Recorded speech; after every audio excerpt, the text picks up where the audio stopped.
Shalom sahabat yang baik hati, salam sehat selalu bagi kita semuanya. Marilah kita bersatu di dalam doa.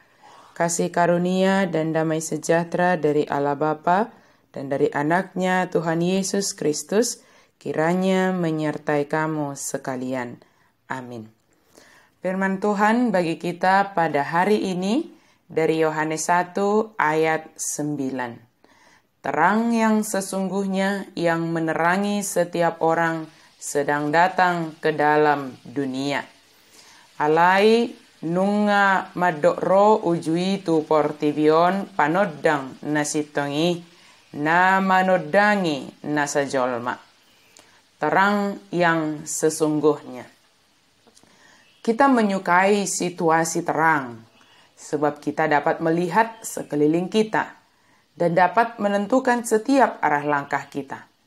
Dalam situasi terang, perasaan menjadi lega dan tenang. Tetapi jika situasi gelap, kita tidak dapat melihat apa-apa dan kita dapat celaka karena kita tidak dapat menentukan arah langkah kita. Situasi terang membuat bersukacita. Allah juga menghendaki hidup kita senantiasa berada dalam terang. Bukan hanya sekedar terang, tetapi terang yang sesungguhnya.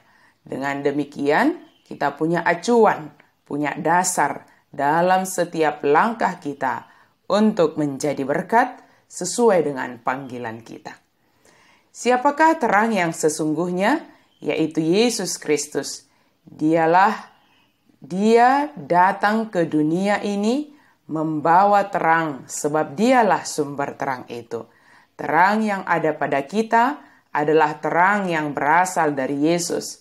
Seperti Yohanes Pembaptis, kita bukanlah sumber terang. Kita hanya memantulkan terang itu. Yesus Kristuslah terang yang sejati. Dia menolong kita untuk melihat jalan kita kepada Allah dan menunjukkan kepada kita bagaimana melewati jalan itu.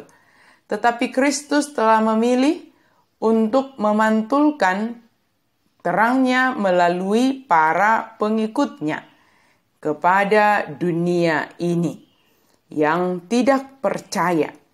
Barangkali karena orang-orang yang belum percaya tidak mampu menghadapi kemuliaan terangnya yang kuat itu secara langsung.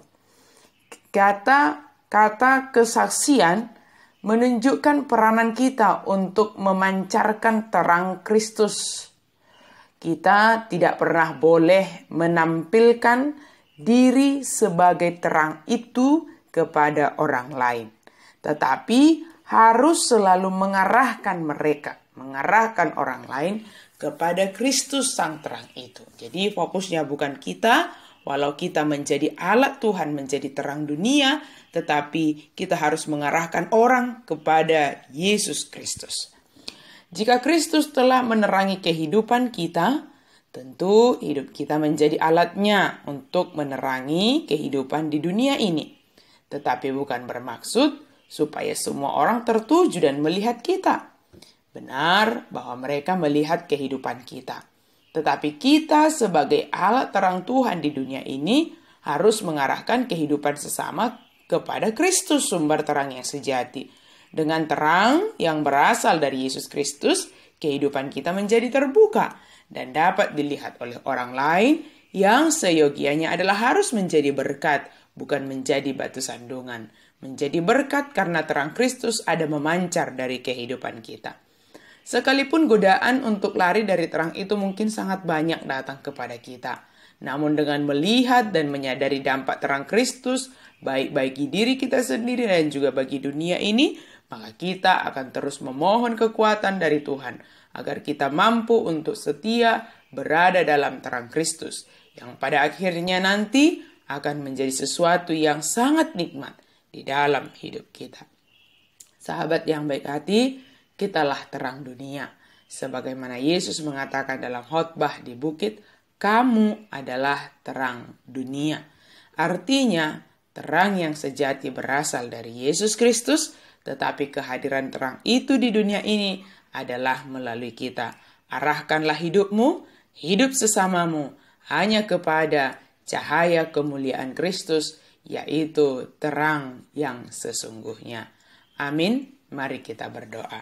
Terima kasih Tuhan, karena Engkau mengasihi kami dengan terang-Mu yang menolong kami dalam setiap kehidupan kami. Pakailah kami sebagai alat Tuhan, menjadi berkat, mengarahkan kehidupan orang-orang di sekitar kami dan kehidupan kami hanya kepadamu ya Yesus Kristus, sumber terang yang sejati di dalam hidup kami. Amin.